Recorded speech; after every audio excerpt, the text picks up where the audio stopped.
On Christmas Eve, my daughter asked me a question that made the coffee mug tremble in my hand. Dad, has the home nurse Brian hired been taking good care of you? For a moment, I thought I had misheard her. Outside my kitchen window, snow drifted beneath the streetlights, covering Kettering, Ohio, in a quiet blanket of white. The radio was playing an old Christmas song Margaret used to love.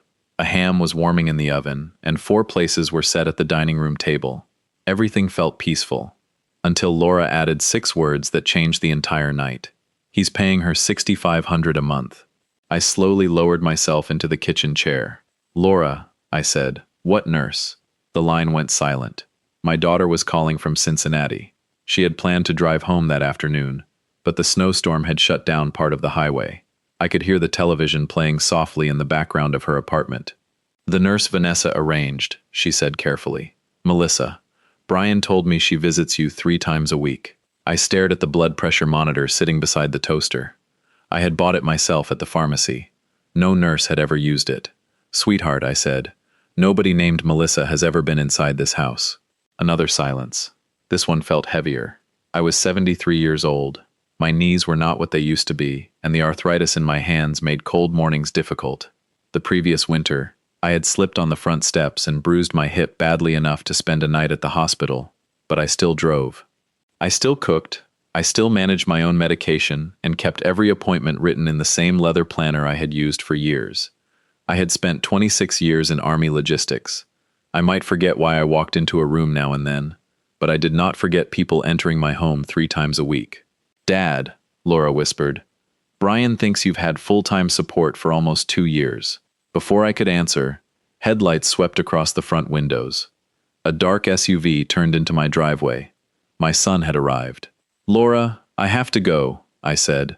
Don't say anything until I call Brian. But the connection ended just as the front door opened. Brian never knocked anymore.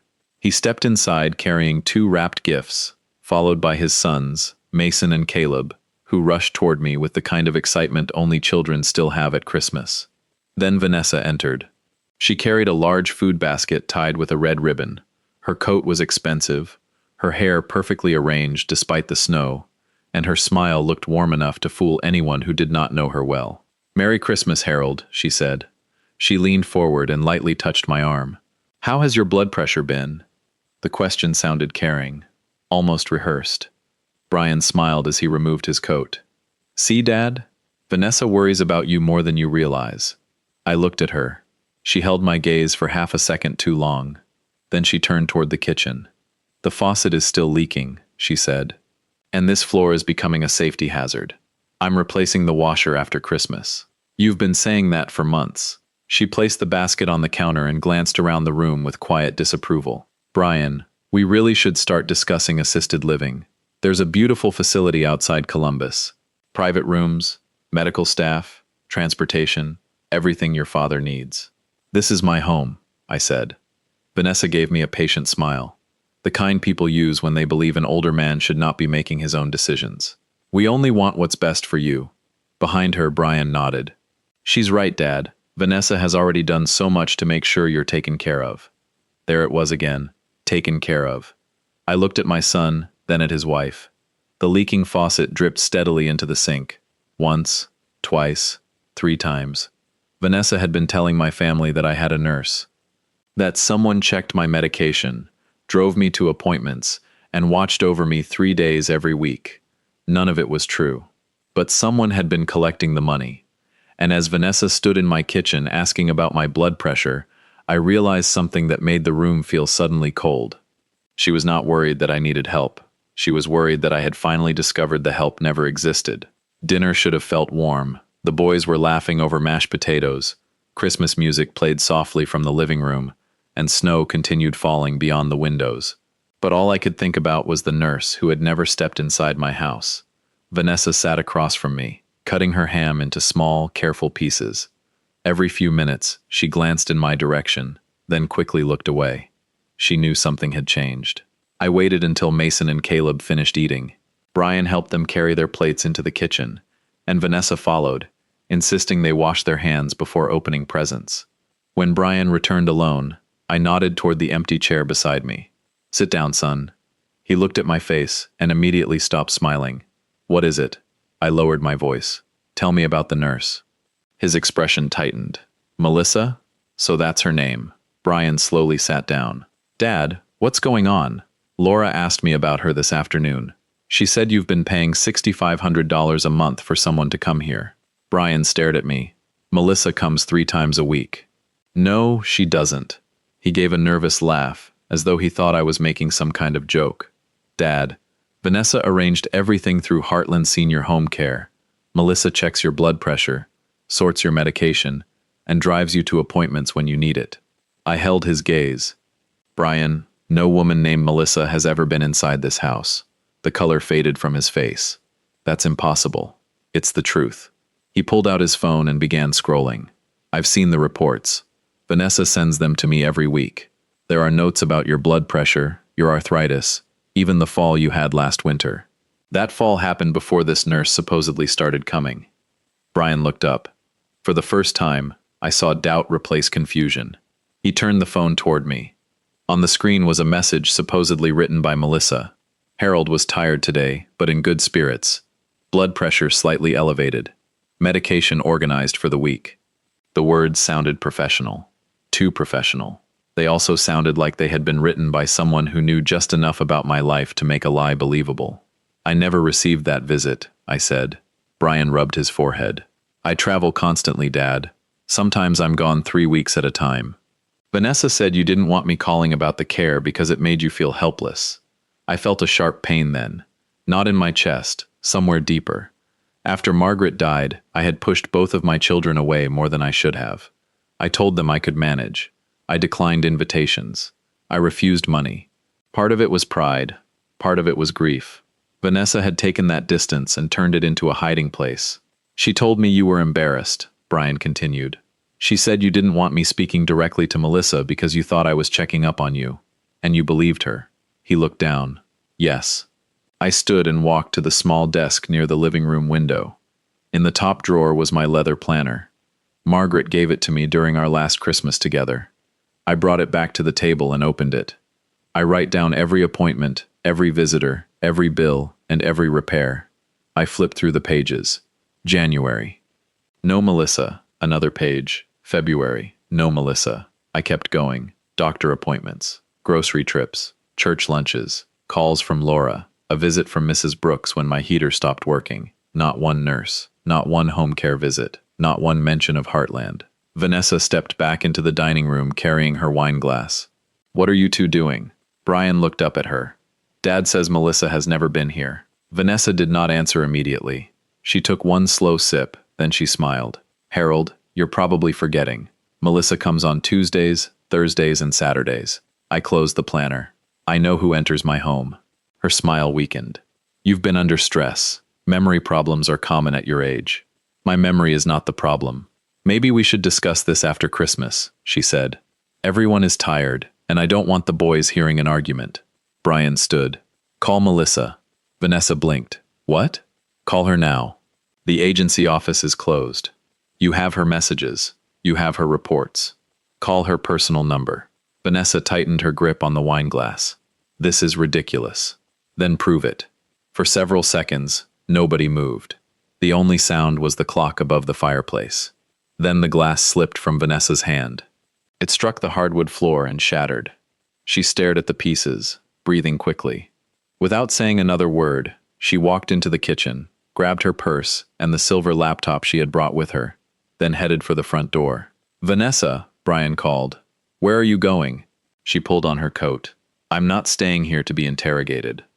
The door slammed behind her. A moment later, her SUV disappeared into the snow. Brian stood beside the broken glass, looking toward the dark driveway. I looked at the empty space where the laptop had been. Vanessa had not called Melissa. She had taken the records and run, and in that moment, I knew the imaginary nurse was only the beginning. The moment Vanessa's SUV disappeared into the snow, Brian reached for his coat. I'm going after her. I stepped between him and the front door. No. He stared at me, as if I had lost my mind. Dad, she just ran out of here with our laptop. And if you chase her while you're angry, she'll turn this into a fight about your temper instead of a question about the money. Brian looked toward the driveway, His hands were shaking. That laptop has everything on it. Then we start with what you still have. For 26 years, I worked in Army logistics. When something went missing, panic never brought it back. You slowed down. You established what you knew, then you followed the trail. I picked up the broom and began sweeping the broken wine glass from the floor. Brian watched me for a moment. Then he removed his coat. We sat at the dining room table after the boys had fallen asleep in the guest room. The Christmas tree lights reflected against the windows, and the ham had gone cold on our plates. Brian unlocked his phone. I sent the first payment in January of 2023, he said. $6,500. To Heartland? Not directly. Vanessa said the agency used a private billing account for family clients. Whose name was on the account? He hesitated. Hers. I let that answer sit between us. Brian began scrolling through his banking app. Month after month, the same transfer appeared. $6,500. January, February, March. It continued through 2 birthdays, 2 tax seasons, and almost 2 full years. I never missed a payment, he whispered. How much altogether? He opened the calculator. I already knew the number before he said it. $156,000. The room seemed smaller after that. I leaned back in my chair. Did you ever speak to Melissa? No. Not once. Brian shook his head. Vanessa said Heartland had strict privacy rules. She told me all communication had to go through the family care coordinator. And the coordinator was Vanessa. Yes. He looked ashamed now. Not the kind of shame a man feels after making one bad decision. This was deeper. This was the moment he realized he had built 2 years of trust on someone else's word. I tried to visit on Tuesdays a few times, he said. Vanessa always told me Melissa had switched days. Once she said you were at a cardiology appointment. Another time she said you didn't want me showing up because you felt embarrassed. I looked at my son. After Margaret died, I had made it easy for someone to use my pride against us. I stopped asking for help. I told Brian I was fine, even when I wasn't. But distance was not the same as permission to invent an entire life for me. I stood and walked toward the kitchen. Come here. Brian followed. I opened the refrigerator. Half a carton of eggs, a jar of mustard, a container of leftover soup from Mrs. Brooks, a package of discounted chicken with a bright orange sticker across the front. Brian stared inside. Where's everything else? This is everything else. He looked at me. But Vanessa said the caregiver handled groceries. She didn't. I opened the drawer beside the refrigerator and pulled out a stack of envelopes. The electric company, the water department, a medical bill from my last hospital visit, all overdue. Brian picked up the electric notice. His face changed when he saw the red warning across the top. Dad, why didn't you tell me? Because I thought you had your own family to support. I was sending enough money to cover all of this 10 times over. Not to me. He lowered himself into a kitchen chair. Then I showed him the envelope from Grace Community Church. Inside were 2 grocery vouchers and a note from Pastor Daniel. Please let us know if you need help with your prescriptions again this month. Brian read it twice. You've been getting help from the church? $200 some months. Less when they had other families in need. His eyes filled, but he turned away before the tears could fall. All this time, he said, I thought you were receiving private care. I thought you had transportation, meals, medication support. You believed what you were shown. I should have come here. Yes. The word hurt him. It hurt me too. But some truths only help when spoken plainly. Brian pressed both hands against his face. I failed you. I sat across from him. You made a serious mistake. That is not the same as being beyond repair. He looked up. What do I do now? You stop apologizing long enough to think. I brought my old laptop from the office and placed it on the table. We searched for Heartland Senior Home Care. Nothing. No official website, no business address, no Ohio license, no phone listing. We tried different spellings and searched state registration records. Still nothing. By midnight, the truth was becoming impossible to avoid. The agency did not appear to exist. I opened the bottom drawer of my filing cabinet and removed a fresh manila folder. Across the front, I wrote one word in black ink. Heartland. Brian watched me. What happens now? Now we document everything. I placed the bank transfer screenshots inside the folder, followed by the fake care reports and the notes from my church. Then I closed it. From this moment forward, I told my son, We do not trust explanations. I tapped the folder with one finger. We trust evidence. Christmas morning arrived quietly. The snow had stopped sometime before dawn, leaving the neighborhood covered in clean white silence. Under normal circumstances, I would have made coffee, turned on the Christmas parade, and called Laura before opening the small gifts beneath the tree. Instead, Brian and I were still sitting at the dining room table. The folder marked Heartland lay between us. Neither of us had slept much. Around 8, Brian took Mason and Caleb back to Columbus. He told them their mother had gone home early because she was not feeling well. I hated the lie. But the boys were too young to understand what had happened, and Christmas morning was not the time to pull them into an adult disaster. As soon as Brian left, I called Laura. She answered on the first ring. "Dad, what happened?" I told her everything. The fake nurse, the monthly payments, the non-existent care agency, Vanessa leaving with the laptop. Laura listened without interrupting. That was something she had inherited from Margaret. She did not rush to fill silence. She waited until she understood the whole picture. When I finished, she exhaled slowly. "Dad, I need your permission to check a few things." Laura worked in bank compliance in Cincinnati. Her job was to identify unusual transactions, false identities, and accounts that did not behave the way legitimate accounts should. "What do you need?" "A copy of your credit report, your full legal name, date of birth, and permission to search public business records. You already know my name and birthday. I need you to say I have permission." Even in a family crisis, Laura followed procedure. "You have my permission." For the next hour, we stayed on the phone while she guided me through requesting my credit report. I read account names and addresses aloud while she took notes. Most of it looked familiar. My mortgage, paid off years earlier. One credit card with a small balance. The truck loan I had finished paying in 2018. Then I reached a section labeled Business Credit Inquiry. I stopped. "Laura, what is Whitman Senior Support?" She did not answer immediately. "Read me the full line." I did. The company had used my home address to apply for a business line of credit 19 months earlier. I had never heard of it. "Give me 5 minutes," Laura said. The line went quiet except for the sound of her keyboard. When she came back, her voice had changed. "Dad, I found an LLC registered in Ohio." "What's it called?" "Whitman Senior Support LLC. My last name, my home address, a company supposedly created to support me." I gripped the phone tighter. "Who owns it?" "You're listed as the care recipient, but Vanessa is the managing member and sole authorized signer." I looked toward the empty chair where Vanessa had sat the night before. "She used my information? Your name, birth date, address, and possibly your social security number." The room seemed to lose all its warmth. Laura continued. "The registered agent is Derek Hale, Vanessa's older brother. Derek had always described himself as a real estate investor. He drove a luxury SUV, wore expensive watches, and talked about business deals without ever explaining what he actually did. Now his name was attached to a company built on my identity." "Dad, there's more," Laura said. "The LLC applied for a credit line using your address. How much?" "I can't see the full amount yet, but the inquiry is real." I wrote everything down and placed the notes inside the Heartland folder. Around noon, Brian called. He had confronted Vanessa at their house. I could hear the strain in his voice. "She says the LLC was a family medical fund." "A fund you knew about?" "She says I approved it verbally." "Did you?" "No. I approved paying for a nurse. I never approved opening a company in your name." According to Brian, Vanessa claimed the LLC was designed to protect money for my future medical needs.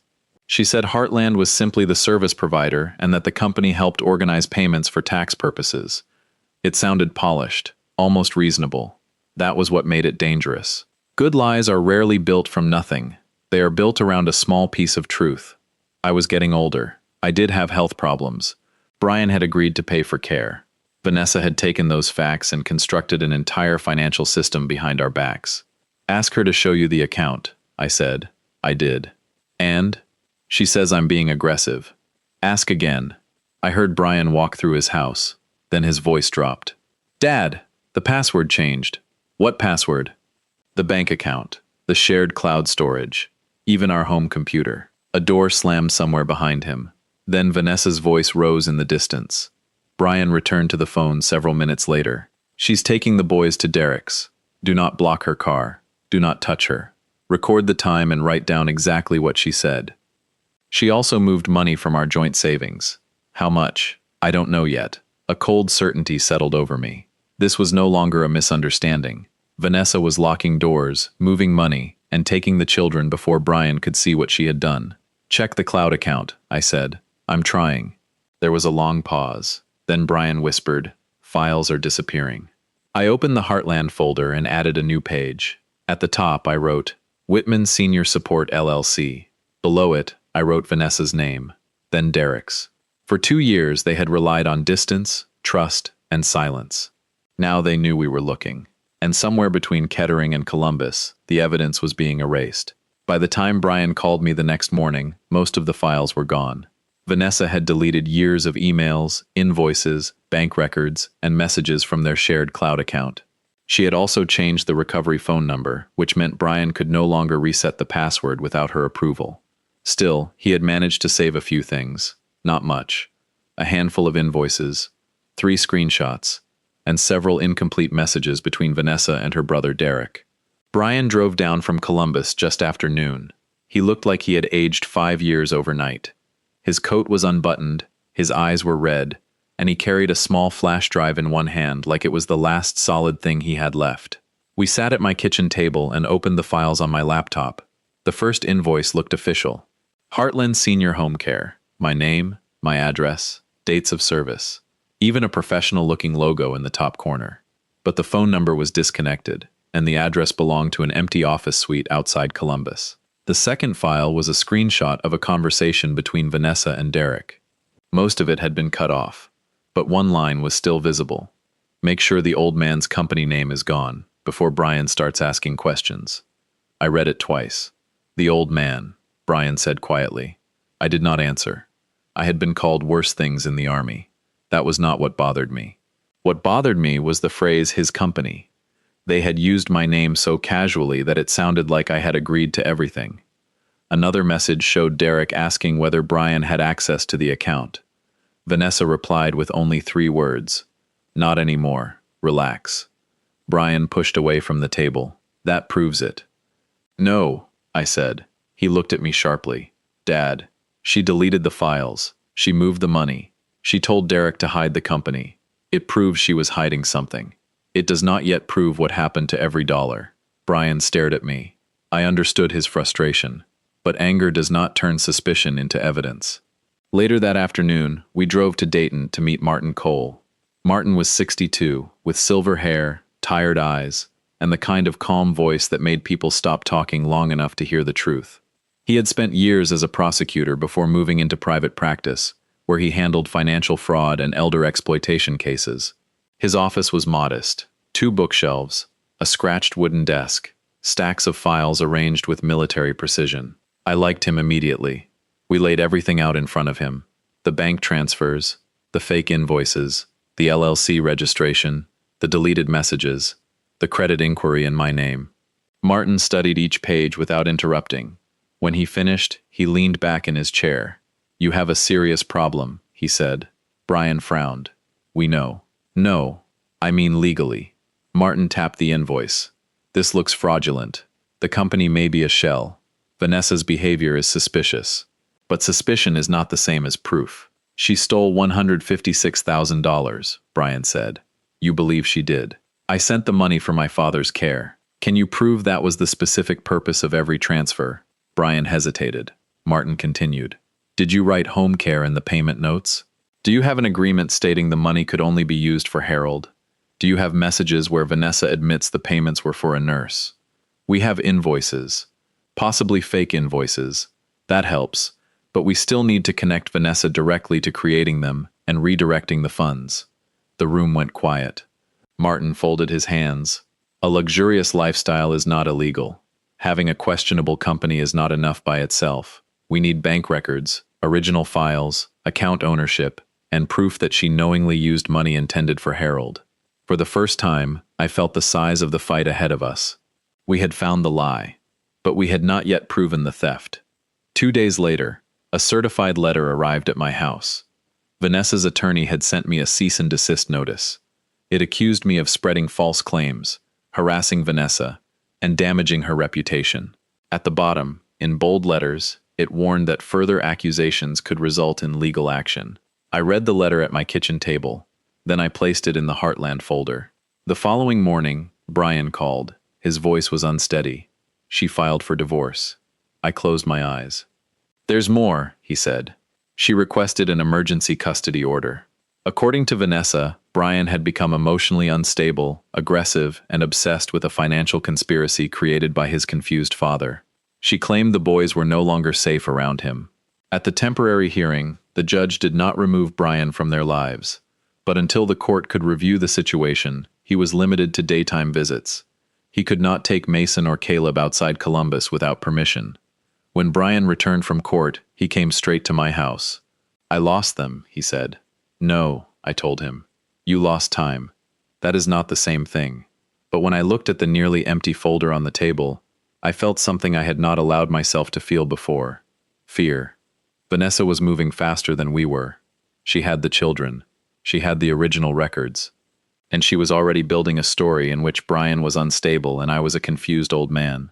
Unless we found stronger evidence soon, the person who created the lie might be the one the court believed.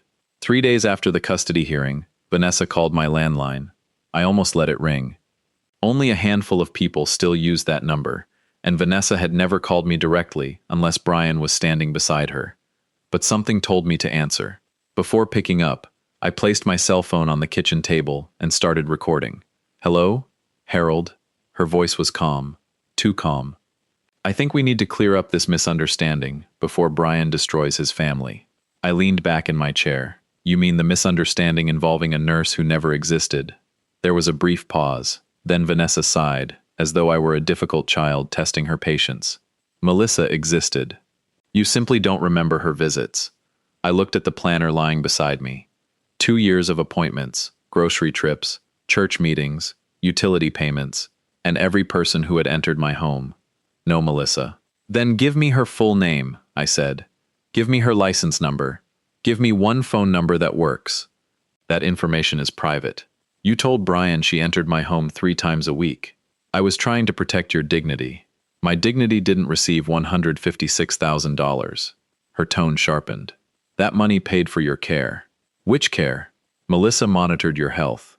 5 minutes ago, you said I didn't remember her. Now you're certain what she did. So tell me, what day did she last visit?" Silence. Then Vanessa changed direction. "The money wasn't only for current services. Some of it was being held for your future medical needs." I glanced at the recording phone. There it was. 2 different explanations in less than 3 minutes. "Was it spent on Melissa?" I asked, "or saved for my future?" "It was a flexible family health care arrangement." "That isn't what the invoices say." Her breathing changed. "What invoices?" "The ones from Heartland Senior Home Care." Another pause. Longer this time. When she spoke again, the warmth was gone. "You don't understand financial administration, Harold. I managed military supply budgets larger than anything you've ever seen. That was decades ago." The words landed exactly as she intended. Not as an argument. As a warning. "You're 73, she continued. "You fell last winter. You forget conversations. Brian and Laura are encouraging your paranoia because they're angry with me. My children didn't invent a fake nurse. Maybe there was no fake nurse. Maybe there's only an old man whose memory is declining." I felt anger rise in my chest, but I kept my voice steady. "In the Army, losing your temper during an investigation was how you gave the other side control. You used my name to open a company. I created a structure to protect you. You used my address. For your benefit. You used my personal information without asking, because you would have resisted any help. Every answer sounded smoother than the truth. That was what frightened me most." Vanessa had spent years working in medical billing. She knew the right words: care coordination, financial protection, cognitive decline. She could make control sound like concern. Then she said the sentence I had been expecting. "If you continue making these accusations, my attorney will ask the court to determine whether you're capable of managing your own affairs." I tightened my grip on the edge of the table. "You're threatening to have me declared incompetent?" "I'm saying someone needs to protect you from bad decisions." "You mean decisions that expose what you did?" She ended the call. I stopped the recording and immediately saved 2 copies. One went to Laura, the other went to Martin Cole. By the end of the week, Vanessa's attorneys filed a formal counterclaim. They alleged that I suffered from dementia and that Brian and Laura were manipulating me to attack Vanessa and gain control of family assets. Reading those words made my hands shake, not because I believed them, because I understood what they were trying to take from me. First, Vanessa had used my identity. Now she wanted to take away my right to speak for myself. I called the Dayton Veterans Affairs Medical Center and requested the most complete cognitive evaluation they could provide. Dr. Priya Shah spent nearly 4 hours testing me. She asked me to memorize word lists, identify patterns, organize tasks, solve reasoning problems, and recall details after long delays. Some questions were easy, others made my head ache, but I completed every one. A week later, I sat across from her as she reviewed the results. "Mr. Whitman," she said, "your memory and executive function scores are above average for your age. Your reasoning ability is particularly strong." "So I'm not confused?" She smiled slightly. "You are 73. That does not make you incompetent." Her report destroyed Vanessa's argument about my mental condition, but it did not tell us where the money had gone. Meanwhile, Brian returned to work and followed every condition of the temporary custody order. He arrived early for each visit, stayed calm, and never criticized Vanessa in front of the boys. After his first supervised visit, he came to my house and sat silently at the kitchen table. "What happened?" I asked. He looked at me with empty eyes. "Mason asked why I'm trying to send his mother to jail." I had no answer. Vanessa was no longer hiding behind invoices and passwords. She was hiding behind her own children, and if we wanted the truth to reach them someday, we would need evidence strong enough that no lie could survive it. For weeks, it felt like Vanessa was always one step ahead of us. She had the children, she had the original laptop, and she had already built a version of the story where Brian was unstable and I was too old to understand my own finances. Then Laura found the first real crack. She called me early one Tuesday morning. "Dad, I've been looking into Derek." I set down my coffee. "What did you find?" "His real estate business is in trouble. Tax liens, overdue loans, 2 properties close to foreclosure. He's been moving money between companies just to keep them alive." That did not prove he had helped Vanessa steal from us, but it gave him a reason. People under pressure make mistakes, and people who believe they are running out of money often become less loyal than they pretend to be. Martin Cole used Laura's findings to ask the court for access to the financial records of Whitman Senior Support LLC. Vanessa's attorneys fought the request. They called it invasive. They called it irrelevant. They claimed the account contained private family medical information. Martin did not argue with their language. He simply asked them to produce one legitimate medical payment. They could not. The judge approved the subpoena. 2 weeks later, Martin called Brian and me into his office. A thick stack of bank statements sat on his desk. "This is what you've been waiting for," he said. He opened the first page. Every month, Brian's payment entered the LLC account, $6,500, and almost every month, the money left within 72 hours. Some of it went directly into Vanessa's personal checking account. The rest went to Derek's real estate company, under vague descriptions such as consulting services, administrative support, and account management. I looked through page after page. "Where are the medical payments?" I asked. "There aren't any," Martin said. "No nurse? No. Pharmacy? No. Doctor? Clinic? Transportation service? Nothing. Not $1 had gone toward my care. Not one prescription. Not one blood pressure check. Not one ride to a medical appointment." Brian sat beside me, staring at the transfers. "This is my money." Martin shook his head. "It stopped being only your money when it was collected under false claims involving your father. The account records gave us the path, but Martin still wanted proof of who had designed the system." Derek was called in for a deposition first. He arrived wearing a dark suit and a watch that probably cost more than my truck. His attorney sat beside him, whispering instructions before every major question. Derek claimed he had only handled routine paperwork. According to him, Vanessa had described the LLC as a legitimate family health care fund. He said he believed the money was being reserved for my future needs. Martin placed one of the bank statements in front of him. "Mr. Hale, your company received more than $60,000 from this account. For administrative consulting. What did you administer?" "Financial coordination." "For which healthcare provider?" Derek hesitated. "I don't recall the names." "Can you name one nurse?" "No." One clinic? No. One medical invoice you reviewed? His attorney leaned closer and whispered something. Derek asked for a break. When he returned, his answers became shorter. He blamed Vanessa for the invoices. He said she controlled the passwords. He insisted he had trusted his sister. The moment Vanessa learned what he had said, she turned on him. Through her attorneys, she claimed Derek had created the company structure, generated the invoices, and controlled the transfers. The two siblings who had protected each other for nearly 2 years were now pointing in opposite directions. Laura called it predictable. Neither of them wants to be the last person holding the evidence, she said. Martin brought in a forensic accountant named Robert Chen. Robert had spent most of his career investigating financial fraud before retiring and consulting on complex civil cases.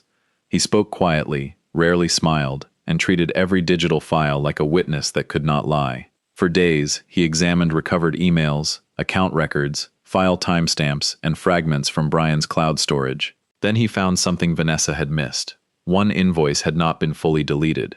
It looked like all the others. Heartland Senior Home Care. Melissa's name. My address. A list of services that had never happened. But Robert was not interested in the words on the page. He was interested in what was hidden underneath them. The file metadata showed the invoice had been created on Vanessa's personal computer. It showed the exact date and time. It showed she edited it 3 times. And it showed she emailed it to Brian while he was in Texas on a business trip. Robert turned his laptop toward us. Derek may have helped move the money, he said. But Vanessa created this document. Brian stared at the screen. For the first time, we did not have a suspicion. We had a digital fingerprint. Vanessa had spent months trying to convince everyone that I was confused. But computers do not care how old a man is. They remember who created the lie. Finding the invoice changed everything. Until then, Vanessa could still argue that the money had been mishandled, that Derek had misunderstood her instructions, or that the LLC was simply a poorly organized family fund. But the metadata told a different story. Vanessa had created the invoice herself. She had edited it, she had sent it to Brian, and the services listed on that page had never happened. Robert Chen did not celebrate when he found it. He simply adjusted his glasses, saved 3 copies, and returned to work. An invoice proves intent, he told us. Now we need to show the full damage. For the next 6 weeks, Robert traced every transaction connected to Whitman Senior Support LLC. He followed transfers through closed accounts, recovered archived credit card statements, and compared timestamps against Brian's travel records. He even located payment histories Vanessa and Derek apparently believed had disappeared when they closed one of the business accounts. Every few days, Martin called me with another piece of the picture. None of those calls made me feel better. They only made the betrayal larger. The first number was the one we already knew. $156,000. That was what Brian had paid over 2 years for Melissa, a nurse who did not exist. Then Robert found 3 credit cards opened without Brian's knowledge. Vanessa had used his information to apply for them and directed the statements to an electronic mailbox he never checked. When those balances and several unauthorized transfers were added, the documented loss reached nearly $244,000. I sat at Martin's conference table while Robert walked us through the report. His presentation was calm. The numbers were not. $28,000 for jewelry, private club fees, spa treatments, imported furniture, designer clothing, hotel charges in Miami, a resort trip Brian had believed was a weekend visit to Vanessa's cousin. Derek received more than $60,000 through his real estate company. The transfers were labeled consulting, account management, or administrative services. But Robert found no contracts describing the work, no reports, no legitimate business records, only money moving out. I turned page after page until my hands began to ache. Did any of it pay for medicine? I asked. Robert shook his head. Medical bills? No. Transportation? No. What about groceries? Nothing we can connect to you. Not $1 had been spent on my care. For 2 years, Brian believed I had professional support while I stretched my pension, delayed medical payments, and accepted help from my church. That fact hurt more than the total. Money can be counted. Neglect is harder to measure. Vanessa's deposition took place in August. She arrived wearing a plain navy dress and almost no jewelry. Gone was the polished woman who once stood in my kitchen criticizing the floor. She looked smaller. But she was still prepared to fight. Martin began by asking why Whitman Senior Support LLC had been created. It was a reserve fund for Harold's future health care, she said. Martin slid one of the Heartland invoices across the table. Then why did you tell your husband this payment covered current nursing services? Vanessa glanced at her attorney. The arrangement included both current and future needs. Which current services? Medication management, wellness checks, transportation. Performed by whom? Melissa. Full name? Vanessa paused. I don't remember. License number? I don't have it with me. Employer? Heartland Senior Home Care. Martin placed the state search results beside the invoice. That company has never been registered in Ohio. Vanessa shifted in her chair. It may have operated under another legal name.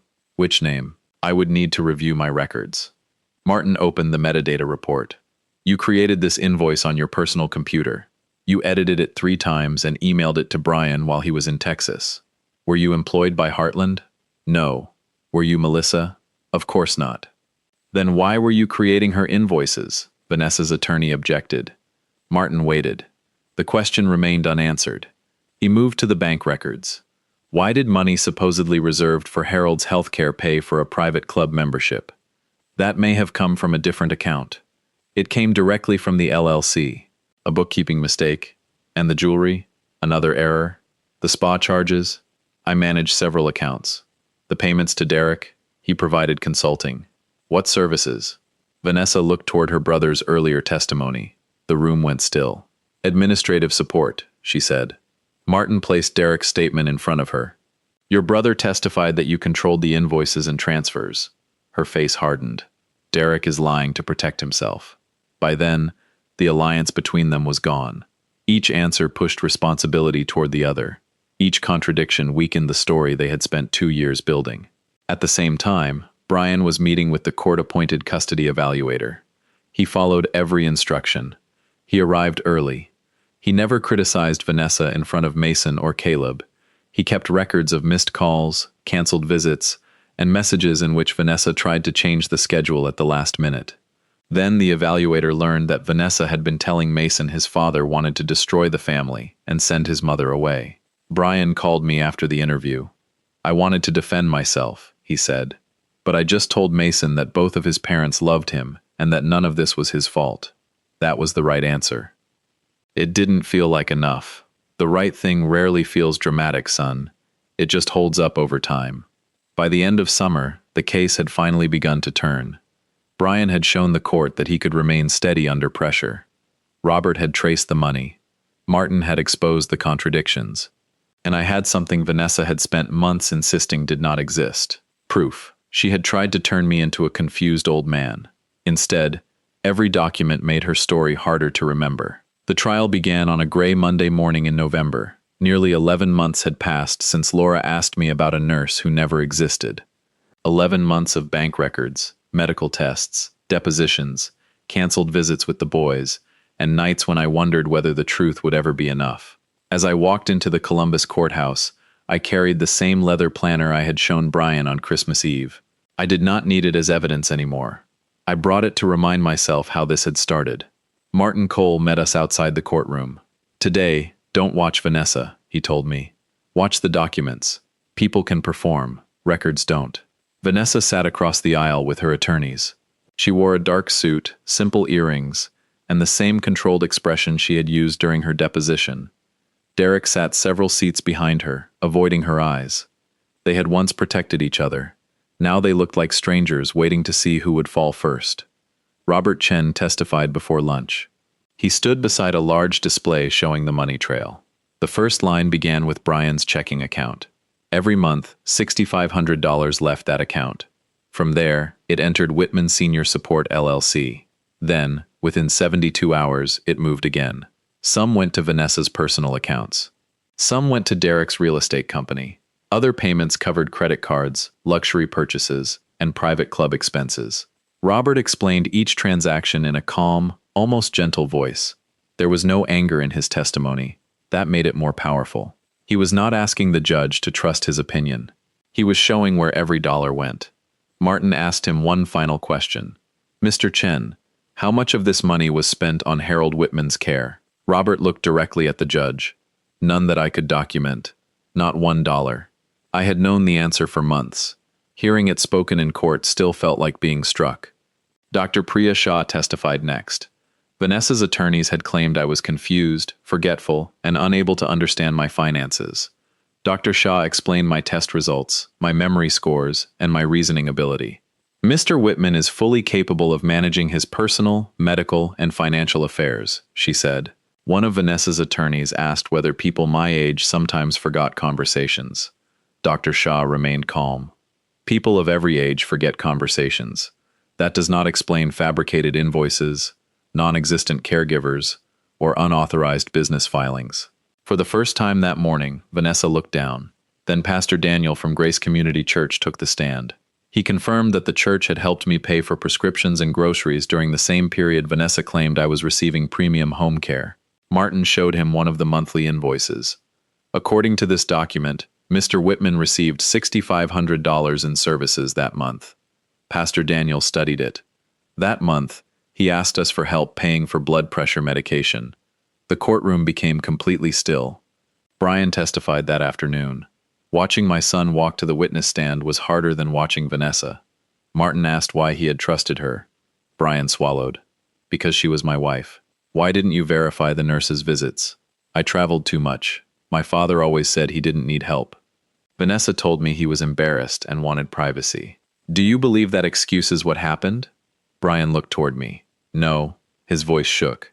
I thought sending money meant I was taking care of my father.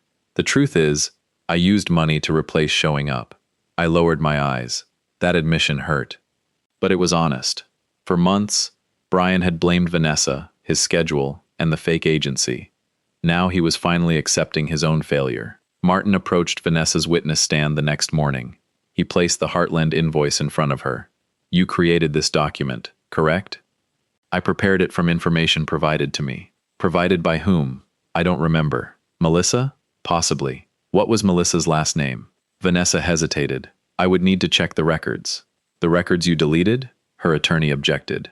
The judge allowed Martin to continue. He showed the computer metadata, the bank transfers, the LLC documents, and the messages between Vanessa and Derek. Every answer created another contradiction. The money had paid for current care. Then it had been saved for future care. Derek controlled the accounts.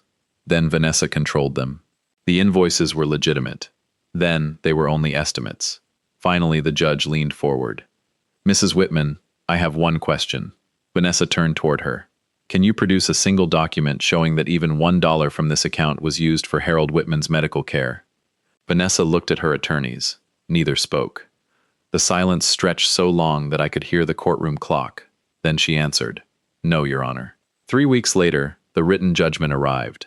The court found Vanessa responsible for systematic fraud, identity theft, and misappropriation of funds. The judgment totaled nearly $293,000. I read the decision twice at my kitchen table. I expected to feel victorious. Instead, I felt tired. Justice had finally named what happened. But no ruling could return the 2 years Brian lost with his father, or the trust his family had lost in one another. Still, the truth was now part of the record. Vanessa had spent almost a year trying to prove I was a confused old man. In the end, she was defeated by one simple question. Where did the money go? And for the first time, she had no story left to tell. The judgment did not repair my family overnight. It did not erase the lies. It did not give Brian back the birthdays, doctor visits, and quiet Sunday afternoons he had missed while believing money was enough. But it stopped Vanessa from rewriting what had happened. Within days, the court froze several of her accounts. Her jewelry, private club membership, designer collection, and other luxury assets were reviewed and ordered sold.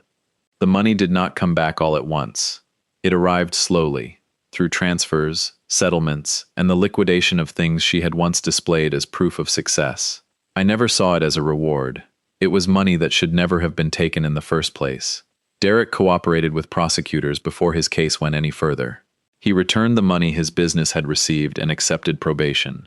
His professional license was suspended, and the real estate image he had spent years creating disappeared almost as quickly as Vanessa's story had. The last I heard, the two of them were no longer speaking. Each blamed the other for getting caught. That did not surprise me. People who build loyalty around a secret usually discover that loyalty ends when the secret becomes evidence. The custody case took longer.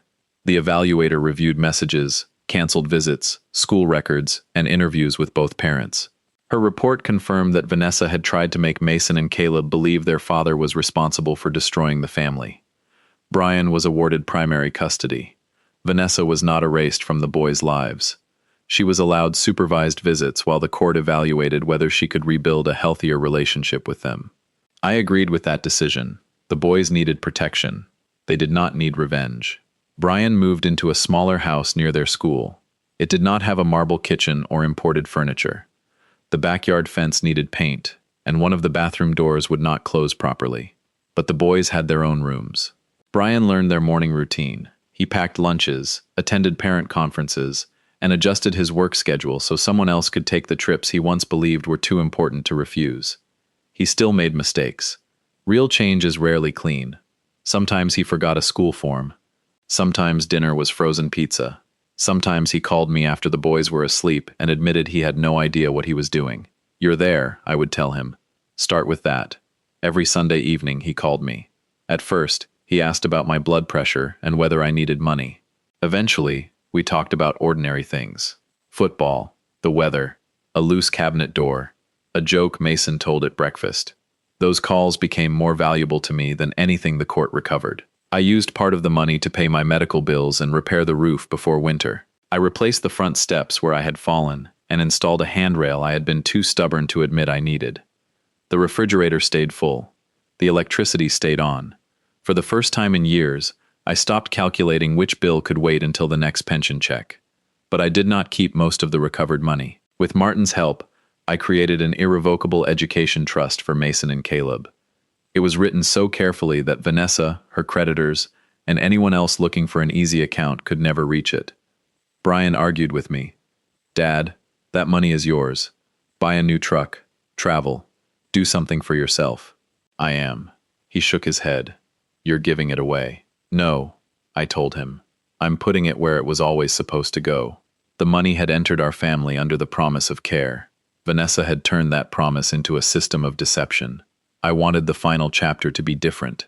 On Christmas Eve 2025, exactly 1 year after Laura asked me about the nurse, 3 generations sat around the same dining room table. The faucet no longer leaked. The floor had been repaired. Mason helped me set the plates, while Caleb placed napkins in uneven little triangles beside each fork. Brian stood in the kitchen, checking the ham every 2 minutes because he was convinced he would burn it. For the first time in a long while, the house sounded alive again. After dinner, Mason noticed the folder on the bookshelf. The word Heartland was still written across the front in black ink. "Grandpa," he asked, "is that where you keep the money?" "No," I said. "That's where I kept the truth until people were ready to hear it." He thought about that.